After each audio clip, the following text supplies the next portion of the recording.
सबका शुभ हो। सत्य की जय। सदैव की जय सलमान जी, शुभ हो। सदैव की जय। शुभ। मैं गाऊं कौन सा गाना? जी जी, आप अपनी स्वेच्छा से गा सकते हैं। ठीक।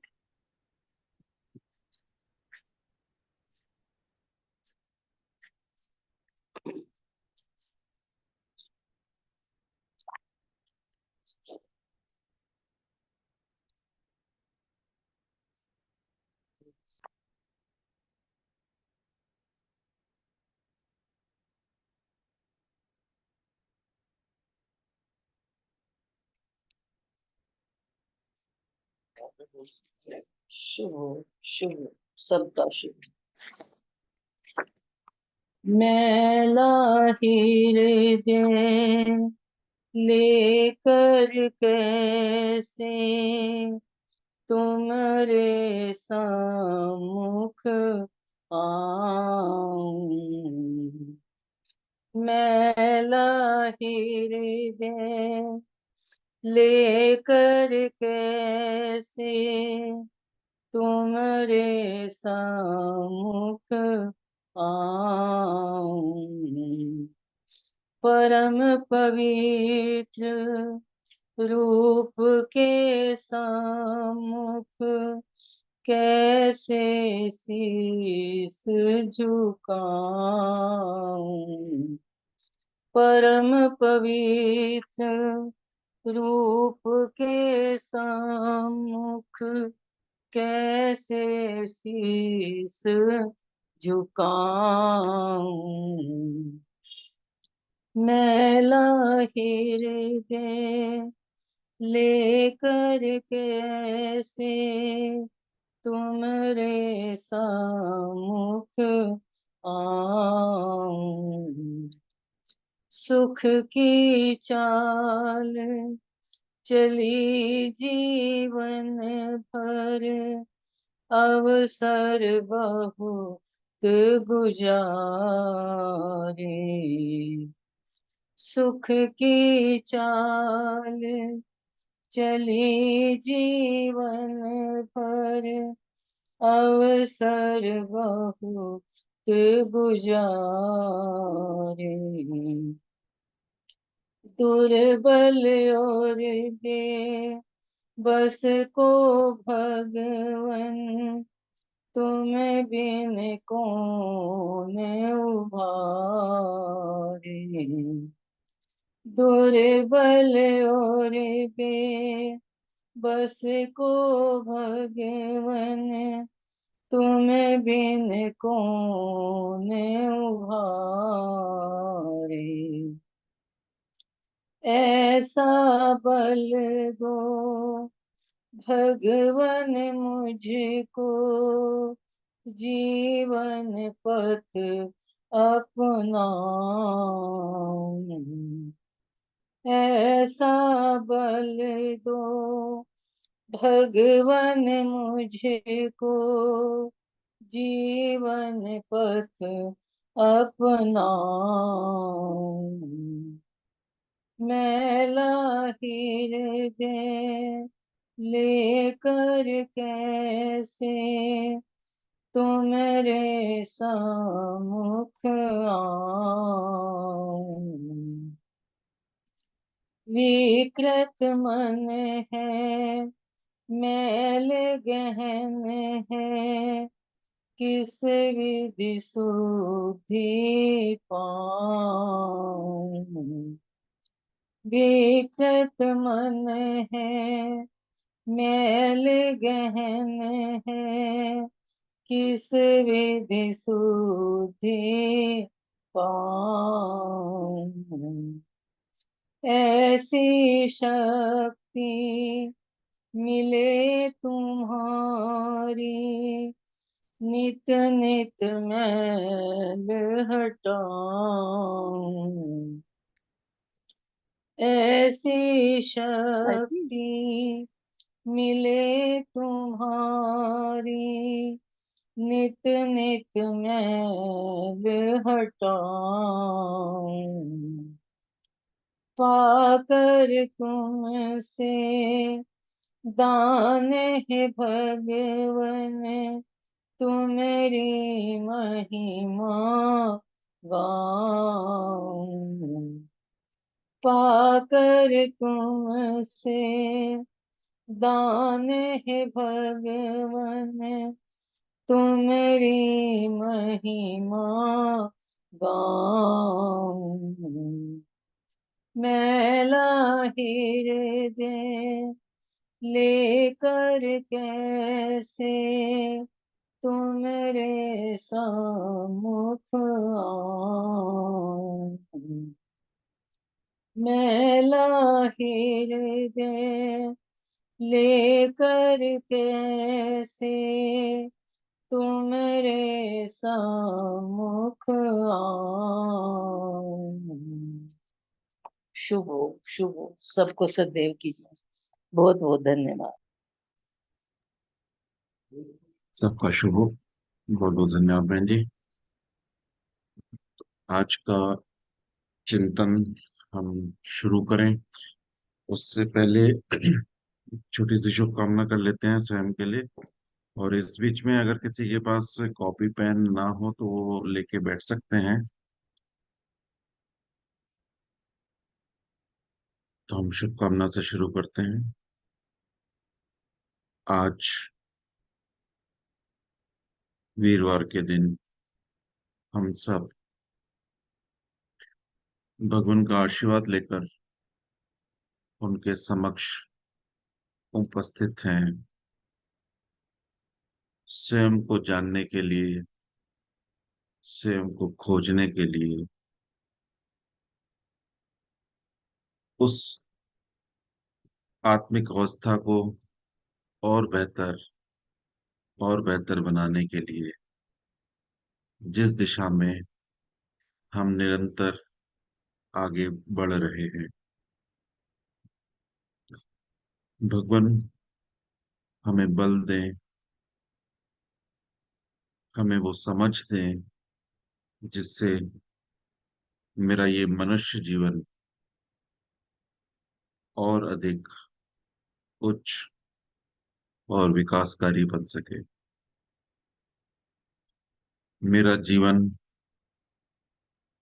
खुद तो बेहतर बने ही, साथ में औरों तक भी यह समझ पहुंचाने का माध्यम बन सके।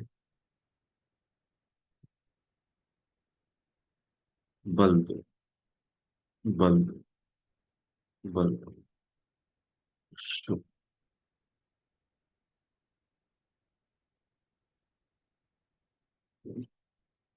सबका शुभ हो।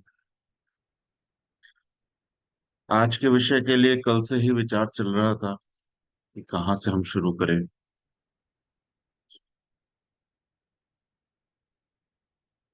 तो कुछ पुस्तकों का साथ लिया तो समझ में आया कि भगवान जो कार्य कर रहे हैं वो वाकई मनुष्य जगत में इससे पहले ना कभी हुआ है।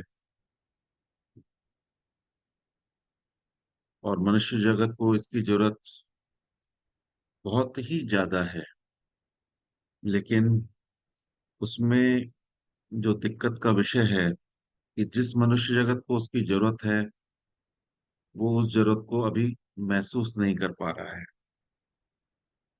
लेकिन अब कुछ परिस्थितियां नेचर में ऐसी दिख रही हैं जिससे वो ये जानने के लिए मजबूर हो पा रहा है कि मनुष्य कौन है, मनुष्य क्या है, उसमें ये सब दिक्कतें क्यों आ रही हैं, उसको क्यों नहीं रोक पा रहा है, वो अपने मन को क्यों नहीं काबू कर पा रहा है, उसका मन उन दिशाओं में क्यों ले जाता है जहां मनुष्य की हानि हो रही है।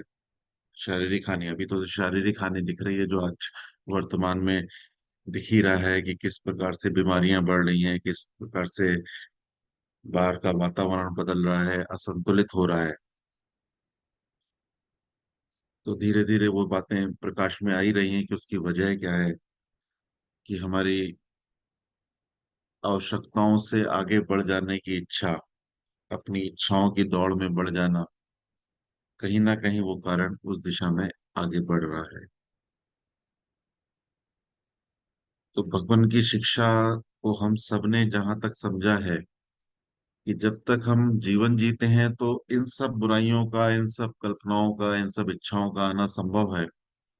लेकिन जैसे ही ये जीवन उच्च जीवन की तरफ बढ़ता है, उस समझ को लेकर जीवन जीते हैं, तो हमें समझ में आता है कि हमारी खुशियां उन सब सामानों से ज्यादा हमारे आत्मिक सुख में आधारित है। हमारी खुशी उस उच्च भावों में आधारित है जिनको हम आंतरिक रूप से जी रहे हैं, अपने संबंधों के साथ जी रहे हैं। हम सब ने महसूस भी किया है और महसूस निरंतर ही कर रहे हैं कि जो संबंध हमारे आसपास हैं, उनकी मधुरता, उनकी खुशबू हमें पूरे दिन में ज्यादा खुश नुमा रख पाती हैं, ना कि एक एसी की ठंडक।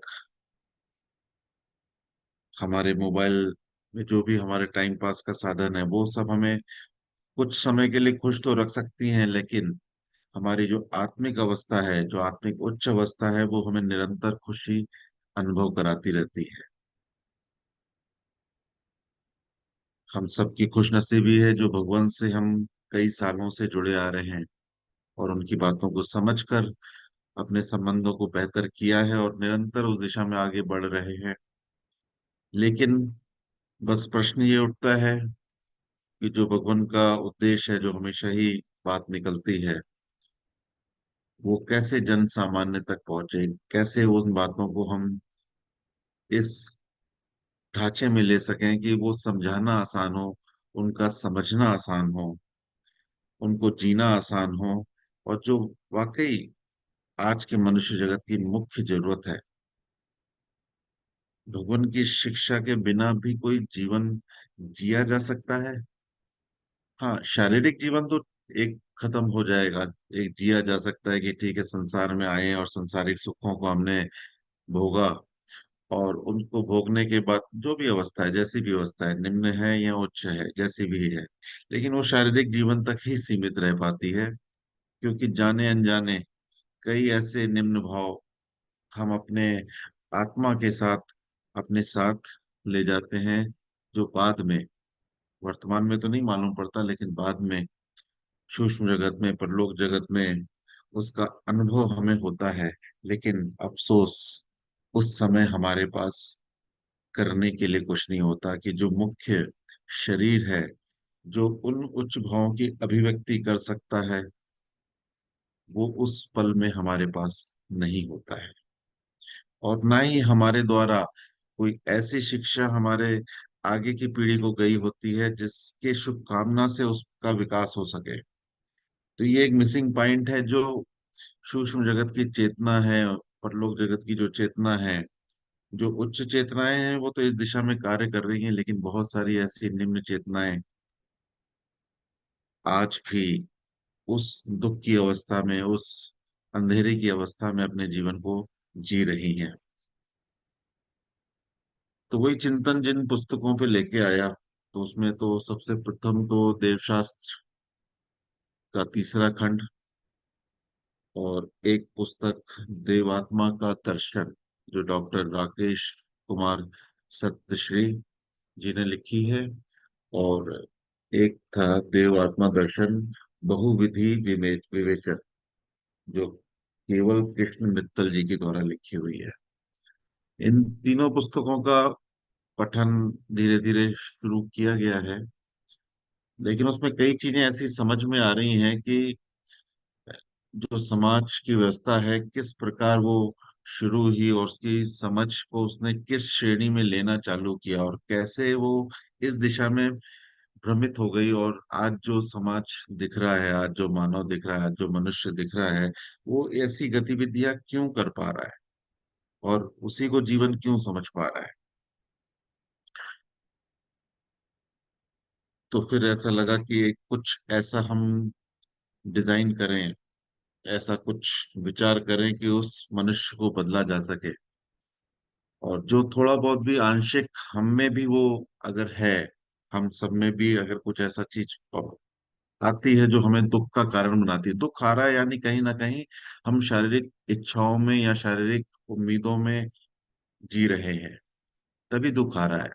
ना तो आत्मा जो उच्च भावों से जी रही है उसमें दुख की अवस्था है ही नहीं, दुख का स्थान ही नहीं है। अगर उच्च अवस्था है, अगर उच्च भावों से मैक्सिमम 100% हमारा जीना हो रहा है, संभव हो रहा है, तो दुख की स्पेस ही नहीं है, वो सदा सुख की ही अवस्था है।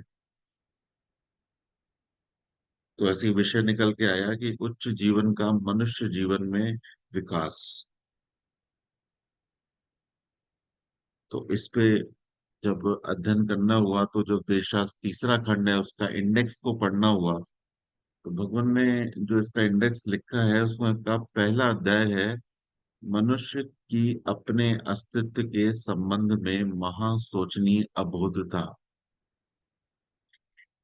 यानी अगर हम सबसे पहले आज अपनी अबोधता यानी मनुष्य जगत की अबोधता समझें, यानी अगर किसी मनुष्य को समझना है तो हम अपने को समझा, तो यानी पूरे मनुष्य को हमने समझ लिया, पूरे विश्व में जितने भी मनुष्य है उसको समझ लिया। लेकिन उसमें सबसे पहला मनुष्य मैं ही हूँ, क्योंकि मैं अपने को, अपने अंदर चलने वाली गतिविधियों को जितना समझ सकता हूँ, जितना अनुभव कर सकता हूँ, मैं दूसरे को नहीं समझ सकता। और अधिकतर मनुष्य दूसरे को समझने का प्रयास ज्यादा कर रहा है कि वो ऐसा व्यवहार क्यों करता है, वो ऐसा कैसे है, समाज ऐसा क्यों है, समाज में इस बात को क्यों नहीं समझ में आता। आज जैसे इलेक्शन का माहौल चल रहा है, रिजल्ट्स आए हैं, तो लोग सिर्फ यही देख रहे हैं कि यहाँ क्यों हार हो गई, यहाँ कैसे हार हो गई। तो उस सब के पीछे तो मनुष्य का वो मन ही है जो आज वर्तमान में उसका बना हुआ है, कि वो शारीरिक सुखों को प्रेफर कर रहा है, उसको ही चुन रहा है। तो जहां उसको शारीरिक सुखों की पूर्ति हो रही है, तो वहां क्या हित है क्या अहित है उसको भूल जाता है। उसकी अपनी मान हानि, उसका कोई किसी ने ये शब्द बोल दिया तो मेरी मान में ये हानि हो गई, वो उसी में लगा हुआ है, इसी आधार पे वो सारी गतिविधियां कर रहा है, जिससे सारी व्यवस्थाएं अव्यवस्था में बदलती जा रही है। तो भगवान ने यही बोला है कि हमें सबसे पहले तो उन बातों पर विचार करना पड़ेगा जहां हम उस विषय को सोच नहीं रहे हैं। हमें खुद को जानना बहुत जरूरी है कि हम कैसी सोच में आज पड़े हुए हैं, वो उस अवस्था को विस्तार से जानना जरूरी है।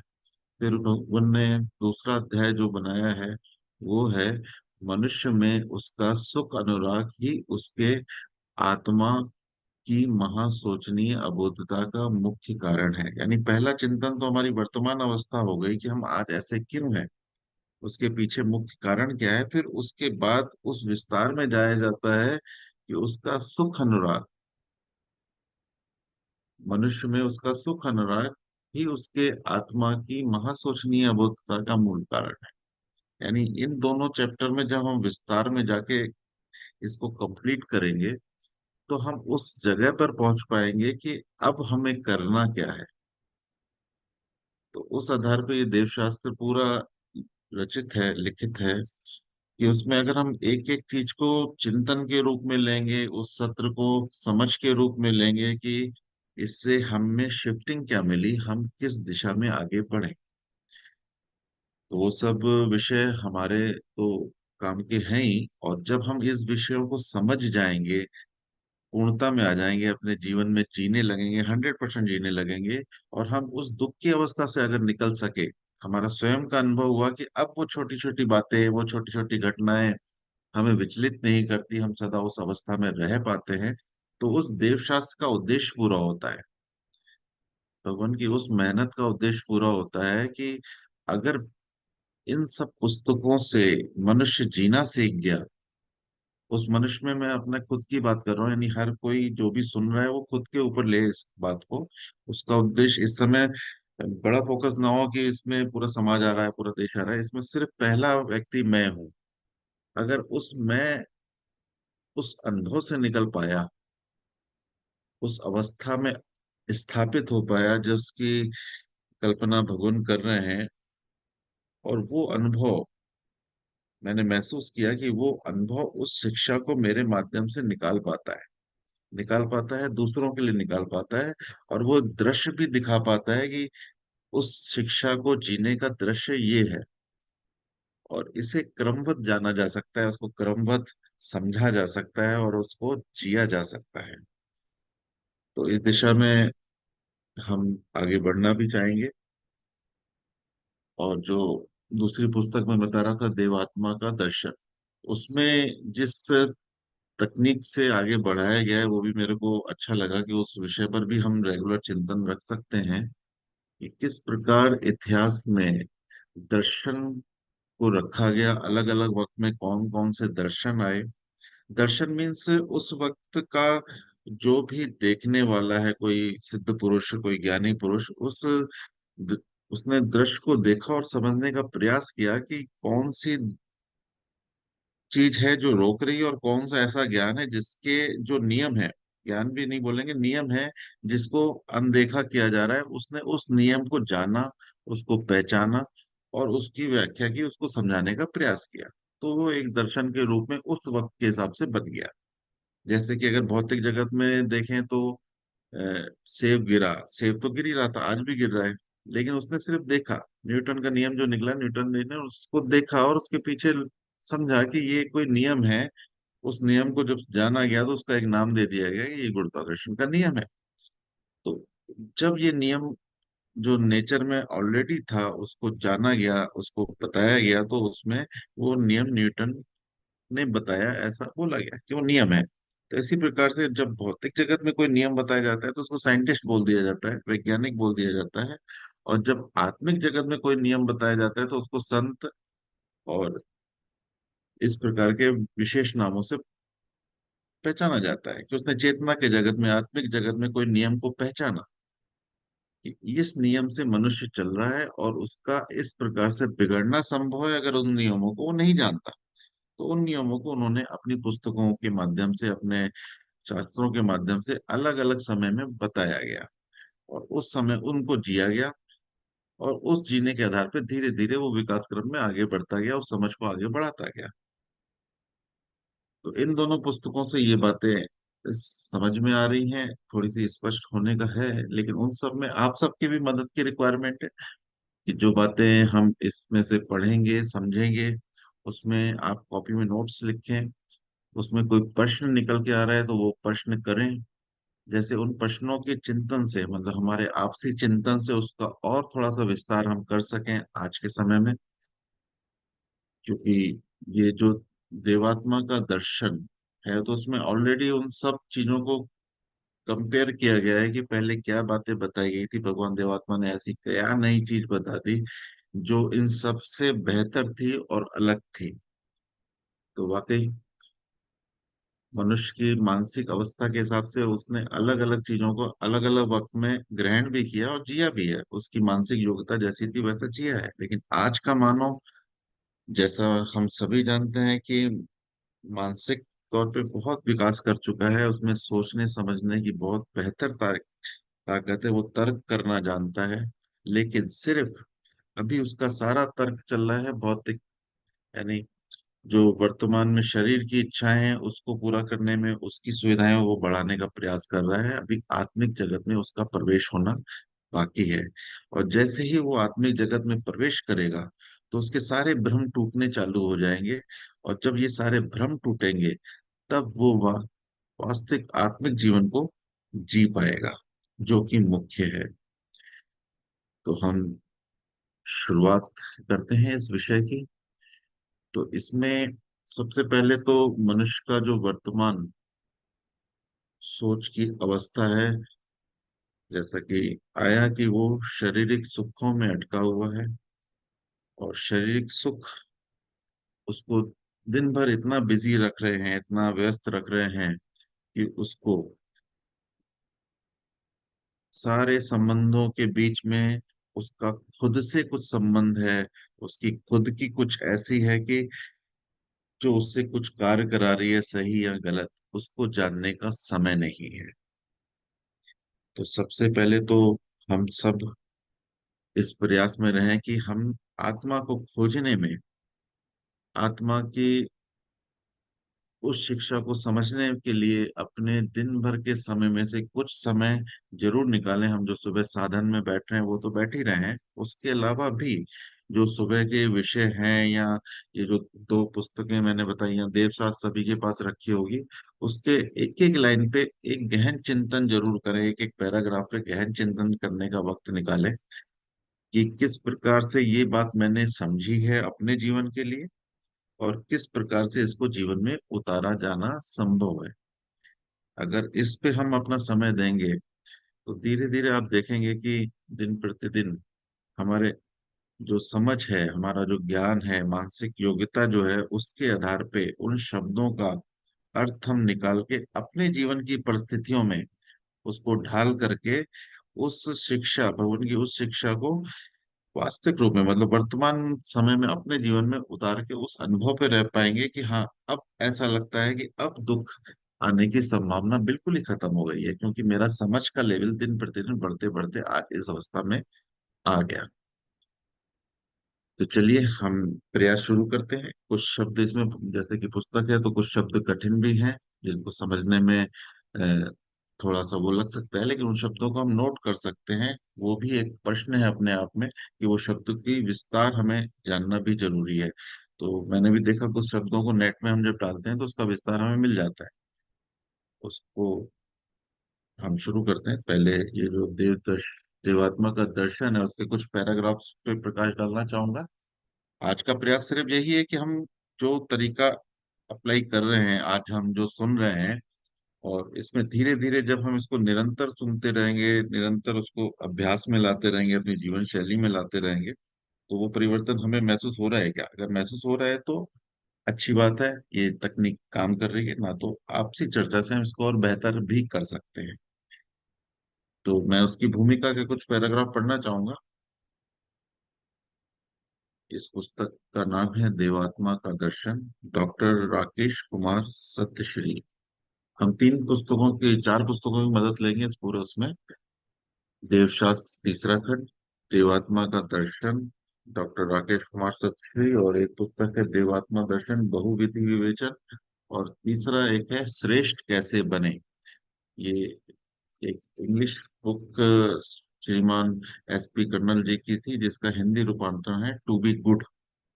इसमें कई ऐसे एग्जाम्पल हैं कि उससे हम बहुत इजीली समझ सकते हैं कि हम अपने जीवन में कैसे इन चीजों को अप्लाई करके अपने जीवन को और बेहतर बना सकते हैं। तो इन विषयों पे हमारा लगभग चिंतन रहेगा इस दिन, खासतौर से वीरवार के दिन।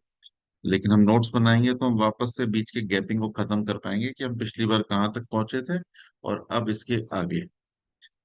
तो पहली पुस्तक का पहला, भूमिका का पहला पैराग्राफ मैं पढ़ता हूँ, उसको हम सब समझने का प्रयास करेंगे। हम भले एक घंटे में एक ही पैराग्राफ पढ़ें, लेकिन हमारा चिंतन उस पैराग्राफ पे रहना चाहिए कि क्या बोला जा रहा है उसमें, और आज से हम उसको कैसे कनेक्ट कर सकते हैं। इसमें लिखा है, आदिकाल से ही विचारशील व्यक्तियों के लिए दार्शनिक चिंतन स्वाभाविक रहा है।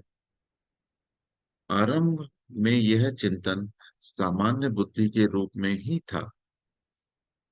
बुद्धि के विकास के क्रम में दार्शनिकों ने सत्ता शास्त्र से संबंधित अनेक अवधारणाएं प्रस्तुत की, लेकिन ये अवधारणाएं प्रायः प्रकृति के निकट नहीं रही। यानी उस समय के बुद्धि के विकास के हिसाब से अलग अलग अवधारणाएं आई, जिस समय जितनी समझ जहां तक मिल सके उस वैसा ज्ञान दिया गया, जैसा बुद्धि का स्तर था।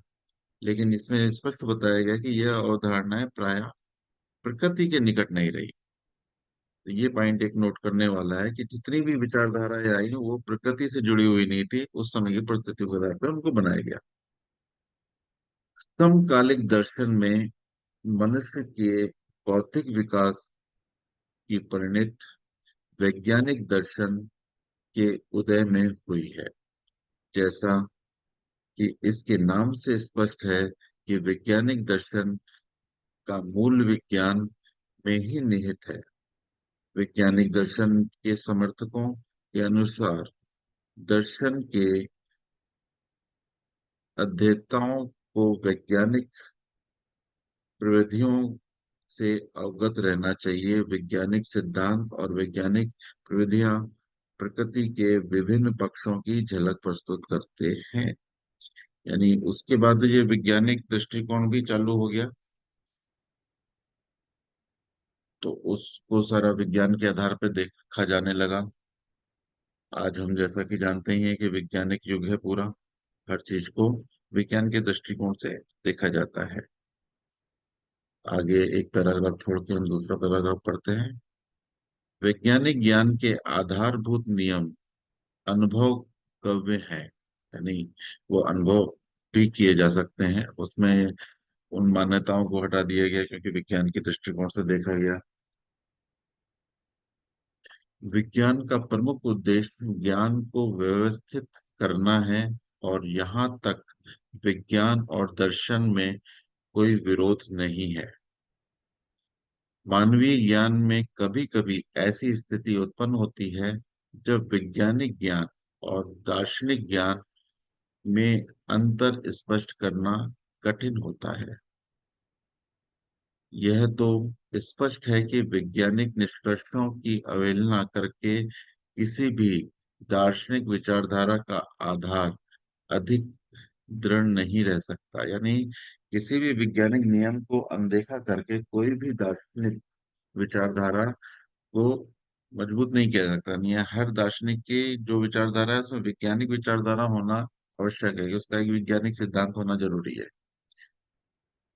अंततः यह स्वीकार करना ही होगा कि दार्शनिक चिंतन में ऐसी अवधारणाएं नहीं आनी चाहिए जिनका विरोध अनुभव गव्य हो, और जिसका अनुभव ही ना हो, सिर्फ मान्यता के आधार पे हो, ऐसी अवधारणा नहीं आनी चाहिए, ऐसा बताया जा रहा है। साथ ही यह भी स्वीकार करना चाहिए कि दार्शनिक ज्ञान और वैज्ञानिक ज्ञान तक ही सीमित नहीं, बल्कि दर्शन का क्षेत्र अत्यधिक व्यापक है। मतलब जहां तक विज्ञान साथ दे रहा है वहां तक तो दर्शन साथ चलता है, लेकिन दर्शन उससे भी व्यापक है। जैसा कि विज्ञान जहां तक नहीं पहुंचा, भगवान वहां पहुंचे। उन्होंने आत्मा की खोज की, और आत्मा में क्या नियम लगते हैं उसकी खोज की, जिसमें अभी तक विज्ञान नहीं पहुंच पाया है। यानी इस पुस्तक में जो उन्होंने भगवान की 9 पुस्तकों की पूरी समीक्षाएं निकाली हैं, ये पूरा जो दर्शन बनाया है भगवान की लगभग सारी पुस्तकों से निकाल निकाल के उसमें उसका पेज नंबर भी लिखा है कि इससे ये समझ में आता है। तो उन्होंने वही बताया कि जहाँ विज्ञान नहीं भी पहुंच पा रहा है, लेकिन उससे आगे भी उस जो भी हम खोज कर रहे हैं उसके पीछे अगर वैज्ञानिक सोच है, उसके पीछे एक नियम को खोजा है। विज्ञान यानी क्या? विज्ञान नियम, किसी भी नियम के आधार पे जो भी चीज चल रही है वो विज्ञान है। चाहे वो अभी संसारिक जीवन में हमें दिख रहा है वो भी विज्ञान के आधार पे चल रहा है, तो उसको खोजा जा सकता है क्योंकि वो दिख रहा है। लेकिन आत्मिक जगत क्योंकि सूक्ष्म है, उसने भगवान ने अपनी देव ज्योति में उसको महसूस किया, देखा, समझा, और उसके नियमों को समझा।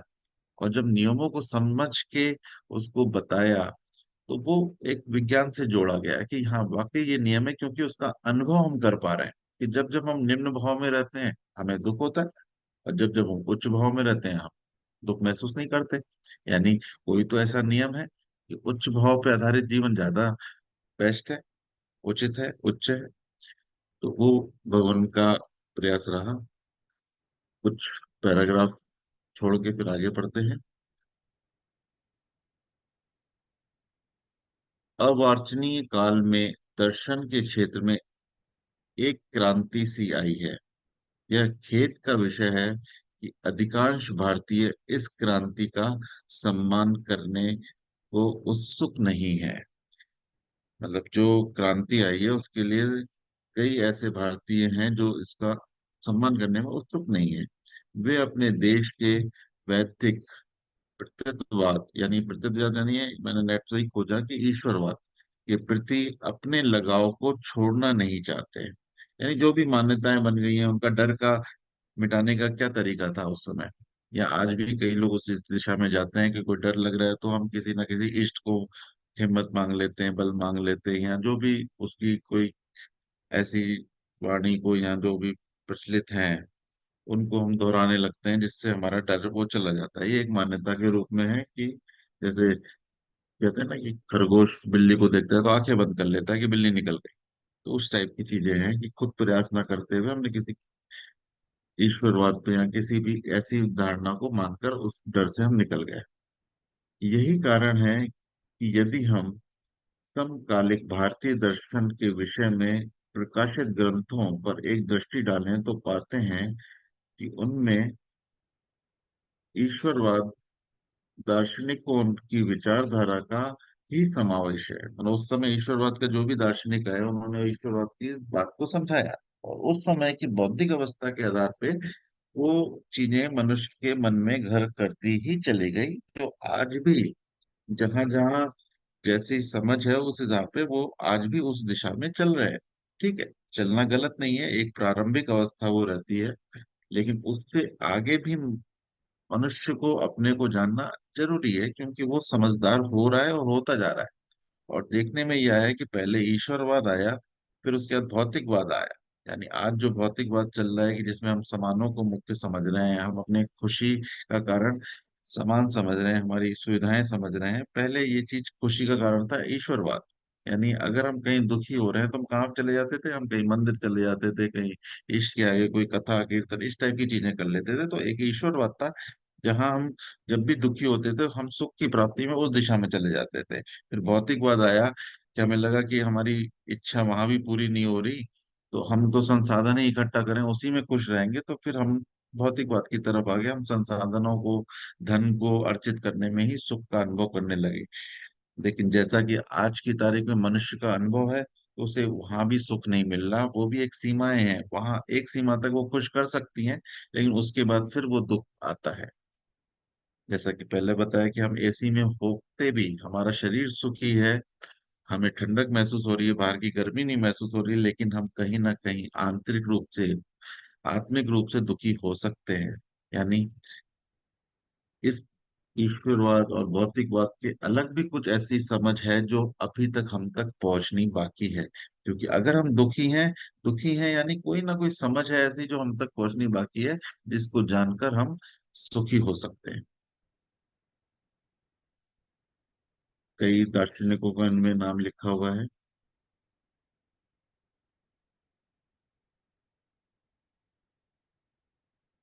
जिसमें राजा राम मोहन राय, रामकृष्ण परमहंस, विवेकानंद, दयानंद, जिन्होंने अलग अलग प्रकार की विचारधाराओं का विवेचन किया।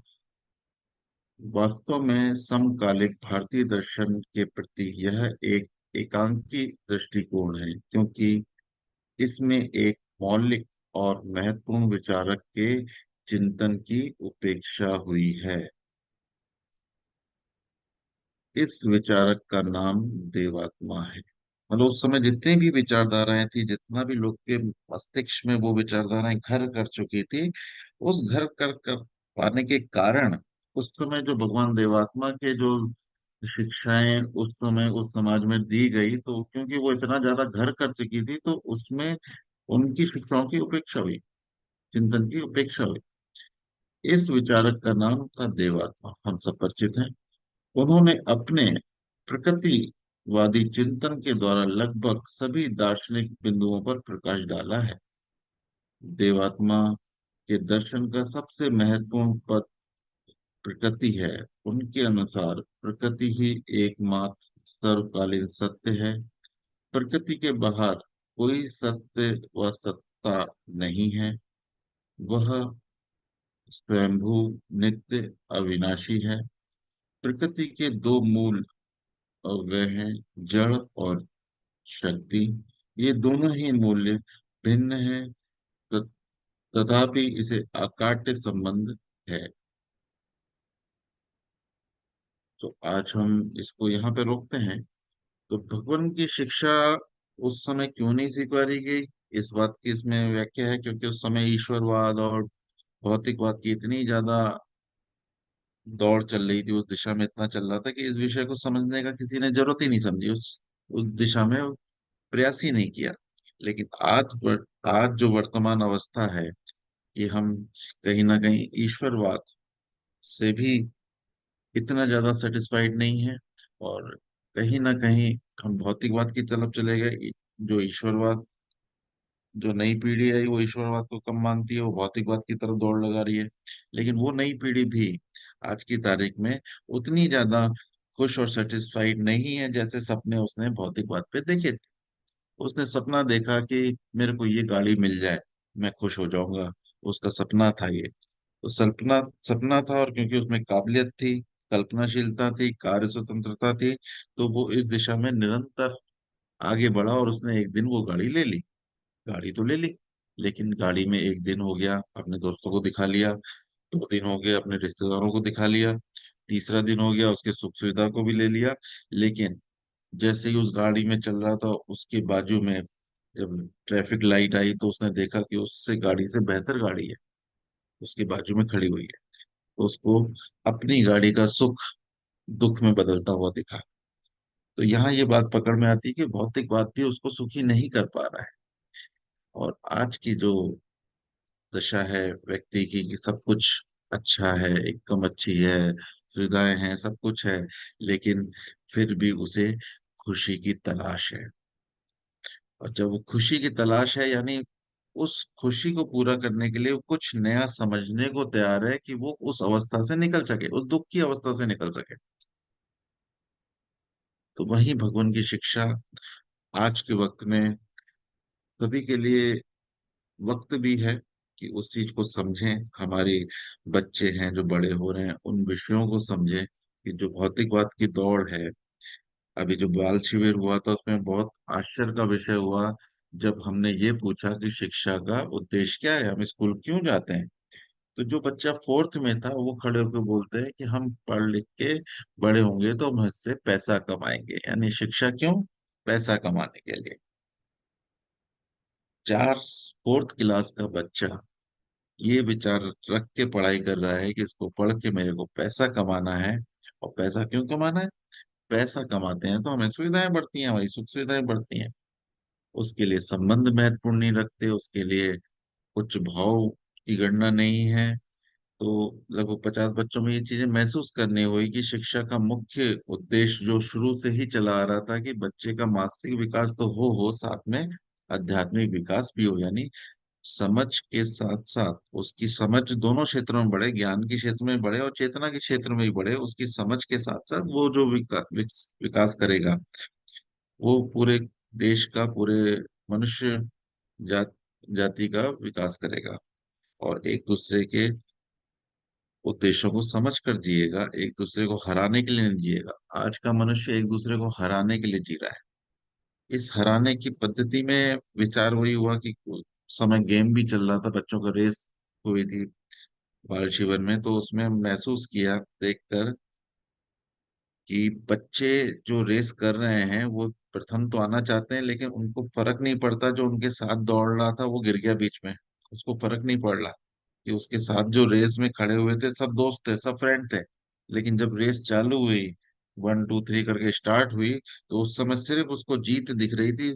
उसके साथ वाला दोस्त गिर रहा है, वो तकलीफ में है, उसको दर्द हुआ, वो महसूस नहीं हो रहा था, उसको सिर्फ जीत दिख रही थी। तो वहां शिक्षा सिर्फ जीत की ओर ले जा रही है, भावों तरफ नहीं ले जा रही है। हम एक दूसरे के दुख को, एक दूसरे के प्रति हमदर्दी को, एक दूसरे के हित को भूलते जा रहे हैं शिक्षा में।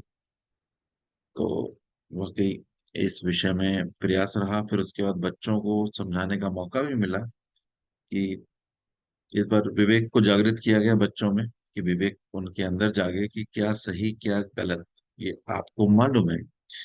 तो दूसरे दिन जब पूछा गया कि जब हम गेम खेल रहे थे तो मैं कैसा लग रहा था, सबने बोला बहुत अच्छा लग रहा था, बहुत अच्छा लगा। मुझे अच्छी बात है, बहुत अच्छा लगा। लेकिन आप ये बताएं उस समय आपका विवेक जागृत था कि नहीं था? तो जब बच्चों को इस विषय में चिंतन कराना हुआ, एक कोई मूवी का सीन भी दिखाना हुआ, तो बच्चों को समझ में आया कि उस समय हम खेल तो रहे थे जीतने के लिए, लेकिन उस समय हमारा विवेक जागृत नहीं था। हम सिर्फ वो प्रयास कर रहे थे कि बस मैं फर्स्ट आ जाऊं, मैं फर्स्ट आ जाऊं, मैं फर्स्ट आ जाऊं। तो यानी इस संसार में अगर इस विचारधारा से हम निकल जाए कि मैं फर्स्ट आ जाऊं, मैं ही आगे रहूं, तो हम क्या करेंगे? हम सबको साथ लेने का प्रयास करेंगे। और सब जब सबको साथ लेने का प्रयास करते हैं तो वो शरीर की इच्छा नहीं रहती, वो शरीर की खुशी नहीं रहती, वो आत्मिक खुशी बनती है। जब हम सबको साथ लेके चलते हैं तो वो हमारी आत्मा की इच्छा रहती है कि हर एक जन उस उच्च भाव के साथ आगे बढ़े। तो इसमें आत्मिक जो अवस्था रहती है वो खुशी की रहती है। लेकिन जीत हार में क्या होता है? जो हारने वाला होता है वो दुखी होता है, और जो जीतने वाला होता है सुखी होता है। तो ये सुख दुख का हम रोल आज की वर्तमान में युग कर रहे हैं। आज करोड़ों लोग सवेरे घर से निकलते हैं, और जो करोड़ों लोग वापस रात को घर में आते हैं, उसमें कुछ लोग सुखी होते हैं और कुछ लोग दुखी होते हैं, क्योंकि कुछ लोग जीतने का प्रयास कर रहे थे। अब जब कुछ लोग जीतने का प्रयास कर रहे थे, तो स्वाभाविक है कुछ लोग हारेंगे। जो हारेंगे वो दुखी रहेंगे, जो जीतेंगे वो सुखी रहेंगे। इसको ही जो आज का भौतिकवाद है, प्राथमिकता देखता है।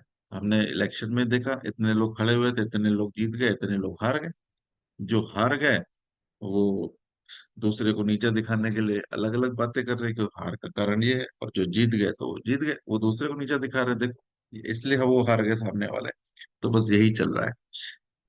अगर ऐसी व्यवस्था बन जाए कि अब जितने भी लोग जीते हैं सब मिलकर देश चलाएंगे, क्या बेहतर हो सकता है। एक टीम बन के आगे बढ़ेंगे, उसमें 250 इधर 250 उधर, रोज के झगड़े, ना कोई सही चीज आगे बढ़ पाना, बस रोज के झगड़े झगड़े में ये 5 साल निकल जाएंगे। तो जो विकास का मुख्य समझ जिसके पास है मनुष्य, वो मनुष्य ही इन छोटे छोटे झगड़ों में, इन छोटी छोटी बातों में लगा हुआ है। और चाहे वो परिवार हो, चाहे हमारा मोहल्ला क्यों ना हो, हमारा समाज क्यों ना हो, चाहे देश क्यों ना हो, चाहे विश्व क्यों ना हो, जो मनुष्य सबसे विकासशील बुद्धि रखता है, हर चीज समझने की ताकत रखता है, लेकिन सिर्फ खुद को नहीं समझा, इसलिए वो इस अवस्था में अटक गया। और क्योंकि उनकी शिक्षा जैसे जैसे पहुंचेगी, जैसे जैसे बात आगे बढ़ेगी, तो ये परिवर्तन संभव है। हो सकता है 100 साल 200 साल लग जाए, लेकिन इसको समझाने का वक्त अब आ गया है। क्योंकि हर मनुष्य को ये समझने आने लगा है कि कुछ तो है ऐसा जो हमें सुखी नहीं होने दे रहा। कुछ तो ऐसा अंदर ही है, हमारे अंदर ही कुछ ऐसा है जिस पे मैं समझ नहीं पा रहा हूँ।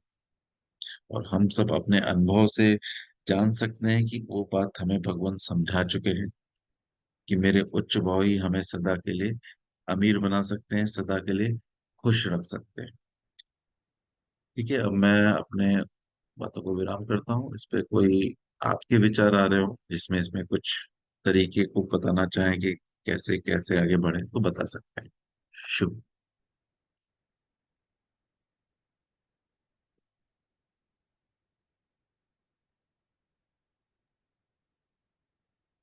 शुभ जी हो। शुभ हो गया। श्रीमान जी, मुझे तो इतना ही समझ आया कि जब तक आत्म मंथन नहीं करेंगे कि जी जी मेरे आत्मा में क्या विचार उठ रहे हैं, जी और मैं उनका अगर अपने विचारों का पीछा करके उनका विश्लेषण नहीं कर पा रही हूँ, तो मैं फेल हूँ। तो मेरा कहीं भी विकास नहीं है। और अगर मैं उसका कुछ भी हिस्सा पकड़ लेती हूँ कि मेरे अंदर ये विचार उठा, ये इससे मेरी हानि हो रही है या इससे मेरा विकास हो रहा है, और मुझे रास्ता विकास का अगर पकड़ना है, तो मुझे इस विचार को छोड़ के इस विचार को पकड़ना है। अगर हम जी उसके पीछे लग जाते हैं और आत्म विश्लेषण करते हैं कि कहाँ मैंने गलत सोचा, किस विचार ने मुझे नीचे गिराया, किस विचार ने मुझे ऊपर पहुंचाया, जी जी तो मेरे मेरे को लगता है कि यही मेन अगर हम कर लें, और ये भगवान की पुस्तकों में हमें मुझे तो यही रोशनी मिलती है कि अगर इस तरीके से चलेंगे तो ही कुछ विकास हो सकता है। जी और जी, इसमें एक अगर बात। जी। हाँ जी, हाँ जी, प्लीज हाँ, बताइए। इसमें एक बात पकड़ने की है कि हमें विचार को पकड़ना है कि हमें भाव को पकड़ना है। भाव बड़ा है कि विचार बड़ा है?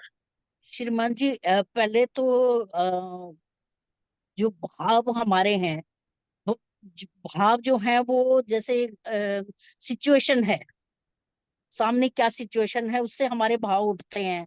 जी और उस जैसे ही वो भाव उठे, तो हमने उन भावों को किस तरीके से मंथन करना है, उनको विचारों में शामिल करके किधर ले जाना है, ये हमारी जो आत्म मंथन है, ये मेरे को लगता है कि बहुत जरूरी है। अभी जब शिविर हुआ था, उसमें एक चिंतन सत्र हुआ था, उसमें ये बात निकल के आई थी कि भाव क्या है और विचार क्या है।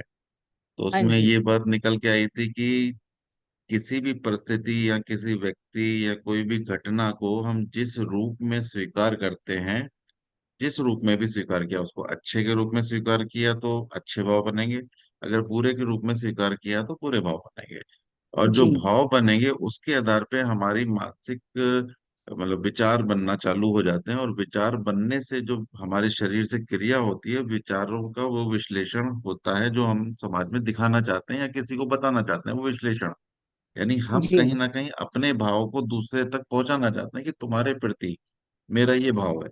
तो उसका तरीका हाँ। यही है कि भाव आते हैं, उसके बाद विचार आते हैं, विचार के बाद हमारी क्रिया होती है, क्रिया से वो विचार सामने वाले तक पहुंचते हैं, फिर वो हमारे भाव को समझ पाता है। यानी जी। सबसे पहले जो भाव बने हैं वो निम्न बने हैं कि उच्च बने हैं, हमारी विचारों से आने से पहले उसको हमें सोचना है कि किसी के जी। प्रति हमारे अगर भाव बने हैं तो उसमें क्या ऐसा पॉजिटिव हम देखें कि ये निम्न से उच्च हो जाए। पहली बात तो ये, यानी हम उच्च भाव में रहेंगे तो हम खुश रहेंगे, प्रसन्न रहेंगे, और आत्मा का मुख्य उद्देश्य खुश रहना, प्रसन्न रहना है। आत्मा का शरीर दुखी हो सकता है, शरीर की परिस्थितियां अगर वो देखेगा तो दुखी हो सकता है, लेकिन आत्मिक जो उपलब्धता है वो ये है कि वो सदा खुश रहना चाहती है। आत्मा सदा खुश रहना चाहती है, और वो उसका नियम जान लेती है कि अगर मैं सामने वाले के गुणों को फोकस करूंगा, या किसी भी चीज की कोई भी परिस्थिति, कोई घटना दुख की आई है, लेकिन वो मेरे को सिखा क्या रही है। अगर मैंने सीख पकड़ ली तो उस घटना में दुखी होने की जगह मैं सुखी हो जाऊंगा, क्योंकि उससे मैंने ये सीख लिया। आज घर में चोरी हुई, चलिए, आज घर में चोरी हुई तो दुख का कारण है, लेकिन हमने क्या सीखा? अरे अरे, मैं ये दरवाजा ऐसा छोड़ गई थी, यहाँ दरवाजे में 2 लाख लगे होते तो ज्यादा अच्छा था, तो अब मैं 2 लाख लगा लूंगी, मैंने ये सीख लिया। तो जो निम्न भाव रहते वो उच्च भाव में शिफ्ट हो गए कि मेरे को इस घटना से सीखने को मिला। तो आपके विचारों में फिर वो उच्चतम आ जाएगी कि मैंने इस बात से ये सीख लिया, और आज के बाद मैं इस दिशा में आगे बढ़ूं। तो हम अपने दुख को खत्म कर सकते हैं, विचारों की आंधी से बच सकते हैं। विचारों को देखने से पहले हमें भावों को देखना है और भाव को बदलने का प्रयास करना है। अगर निम्न भाव है तो उसको बदलने का प्रयास हम सीख से कर सकते हैं। घटना बहुत सारी हो सकती है, लेकिन उससे सीखा क्या? वो सीखा जो है वो हमारा उच्च भाव की तरफ हमें शिफ्ट कर देगा, ऐसा मेरे को लगता है। जी, धन्यवाद श्रीमान जी, आपने बहुत डिटेल में समझा दिया। आपका बहुत बहुत शुभ हो, धन्यवाद। शुभ। जी श्रीमान जी। हेलो। हाँ जी, सभी धर्म संबंधियों को सदैव की जय। अभी सत्य जैसे जी। हम बात कर रहे हैं फिलॉसफी की, परम पूज्य भगवान देवात्मा की फिलॉसफी या उनके दर्शन की, तो जी। उसके संदर्भ में एक श्रद्धेय श्रीमान एसपी कनल जी के वो बुक्स हैं जो कंपाइल किए थे श्रीमान सन्मान के जो श्रीमान वोरा जी ने, जी। Gems of thought, sequence to gems of thought. उसमें कुछ आर्टिकल्स हैं, वो बहुत रिवीलिंग आर्टिकल्स हैं। जैसे एक बहुत सिंपल, मतलब कितनी डिटेल में वो बताई है चीज कि वाई शुड वी फॉरगिव। देखिए इसमें दो पार्ट हैं, एक why do we forgive and why should we forgive, कि हम माफ क्यों करते हैं और माफ क्यों जी। करना चाहिए। जी। जैसे बच्चा है, वो दूध क्यों पीता है और क्यों पीना चाहिए, इन दोनों में जी। बहुत डिफरेंस है। तो जी। वो जी। जो वाई वाई पार्ट के ऊपर अगर हम एक्सप्लेन करते हैं कि ऐसा क्यों करना चाहिए, तो फिर उसमें पीछे पूरी रीजनिंग आ जाती है। फिर वो जी। जी। जस्टिफाइड होके हमारे जो वो है उसकी हमारे स्ट्रेंथ मिलती है, हमें मतलब ताकत मिलती है उस चीज को कमिटेडली उसको फॉलो करने के लिए। तो जी। वो एस्पेक्ट भी हम जो है अभी जैसे बातचीत कर रहे हैं उसमें थोड़ा फोकस रखेंगे तो उससे मेरे ख्याल में काफी लाभ होगा। जी। जी बढ़िया। जी। ठीक है।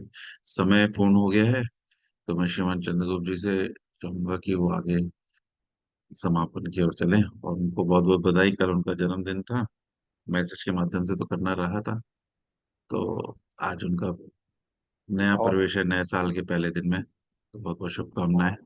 शुभ। बहुत बहुत धन्यवाद श्रीमान जी, आपने बहुत सुंदर विषय उठाया। श्रद्धेय शायद काका जी की लिखी हुई किताब है टू बी गुड, जिसकी हिंदी आपने सुनाई, उसमें भी बहुत शानदार चीजें हैं। और पूर्णी भगवान की शिक्षा में बहुत बड़ी ब्यूटी है कि सारी शिक्षा तर्क संगत है, यानी कि बुद्धि से रिलेटेड है। बुद्धि जो है नेचर की ओर से, बुद्धि शक्ति हमें बहुत बड़ा उपहार मिला हुआ है। जिस प्रजाति के पास बुद्धि नहीं है, आप देखें मनुष्य प्रजाति बहुत विकसित प्रजाति होगी, इसने अपने लिए बहुत सहूलतें पैदा कर दी। अगर बुद्धि थी और पूर्ण गठन प्राप्त शरीर था, और जिनके पास नहीं है वो बेचारे ऐसे रो पेट के टाइम काटते हैं। बाकी प्रजातियां दुखी रहती हैं, परेशान रहती हैं। और मनुष्य ने बहुत अपने लिए सुख सुविधा के सामान इकट्ठे कर दिए, लेकिन आत्मिक ज्ञान को लेकर मनुष्य के भी हार खड़े हो गए। और जितने भी मत मतांतर दुनिया में आए, अब आ रहे हैं या और आगे आएंगे, उन्होंने भी अपनी ओर से बड़े हाथ पैर मारे कि भी हमें ये सही पता चल जाए। लेकिन परम पूज्य भगवान देवात्मा ने विज्ञान को और धर्म को मिलाकर, यानी कि बुद्धि को और भावों को मिलाकर एक सही दिशा की ओर बहुत ही कन्विंसिंगली हमें मार्ग दिखाया है कि जब तक कोई बात हमें बुद्धि से समझाए फिर हम करते हैं तो उसमें हमारे विश्वास भी झलकता है, हमारी सुदृढ़ता भी झलकती है, काम भी सुंदर ढंग से हो सकता है, जल्दी भी हो जाता है, फ्रूटफुल भी हो जाता है। तो ये ब्यूटी है। तो हम सबको बहुत सुंदर विषय है ये। असल में हमारे ये विषय यही होना चाहिए, क्योंकि मैं इसको मिनी विकासालय समझता हूँ। यहाँ ज्ञान, जैसे विकासालय में एक तो ज्ञान विषयक सभाएं होती थी, एक भाव विषयक सभाएं होती थी, फिर कुछ दिन के लिए फ्री छोड़ा करते थे विकासालय के स्टूडेंट्स को कि जाओ भाई हिट कर काम करके आओ, अपनी 10 दिन के बाद रिपोर्ट लेकर आना भी आपने कहाँ कहाँ गए, क्या क्या करके आए, क्या क्या परिणाम पैदा हुआ। तो खैर वो तो अवस्था चली गई। हम घर पे बैठे भी बहुत काम कर सकते हैं, मोबाइल के थ्रू भी कर सकते हैं, ज्ञान विषयक भी, भाव विषयक भी। बहुत तो बहुत बहुत आपका धन्यवाद, बहुत सुंदर है। समय भी इतना नहीं है, समय निकल चुका है, तो भाव प्रकाश करके आज के इस साधन को विराम देंगे। हे परम पूजनीय सतदेव श्री देव गुरु भगवान, आप अद्वितीय धर्म जगत के, अद्वितीय धर्म भवन के अद्वितीय शिल्पी हैं।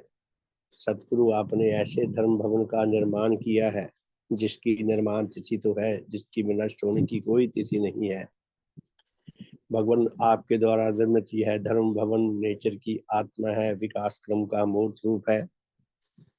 यह धर्म भवन समय के साथ साथ और सुदृढ़ और सशक्त और मजबूत होने के लिए है, विजयी रहने के लिए है।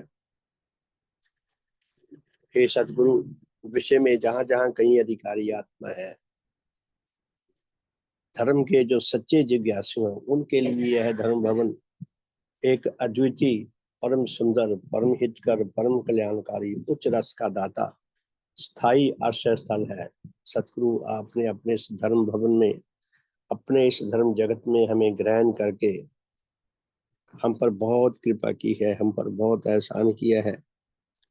सतगुरु, आपको जितना धन्यवाद दें उतना कम है, आप पर जितना बलिहार जाया जाए उतना कम है।